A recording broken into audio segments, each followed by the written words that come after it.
Hey everyone, is Microsoft Edge running slow on your computer? A slow browser can make web browsing frustrating, but the good news is that there are several simple ways to improve its speed and performance. In this full guide, I'll show you how to fix Microsoft Edge running slow in 2026. So let's get started. First, completely close Microsoft Edge and restart your computer. This simple step can clear temporary issues and free up system resources that may be slowing down your browser. Next, click the three-dot menu, select Help and Feedback, then choose About Microsoft Edge. Edge will automatically check for updates and install the latest version if one is available. Now clear your browser's cached images and temporary files. Over time, cached data can build up and sometimes reduce browser performance. Open Manage Extensions and review your installed extensions.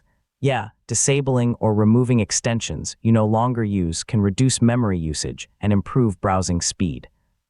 Go to Settings, then System and Performance, and enable features like sleeping tabs and efficiency mode if they're available. These tools help Microsoft Edge use fewer system resources when multiple tabs are open. If Edge still feels slow, check your internet connection and close unnecessary programs running in the background. Limited system resources or a slow network can affect browser performance.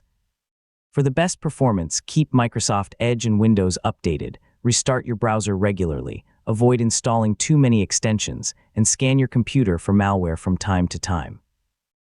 These simple maintenance habits can help keep Microsoft Edge running smoothly. And that's how to fix Microsoft Edge running slow in 2026.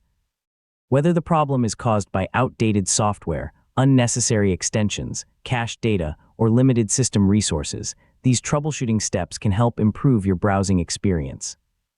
Thanks for watching, and I'll see you in the next tutorial.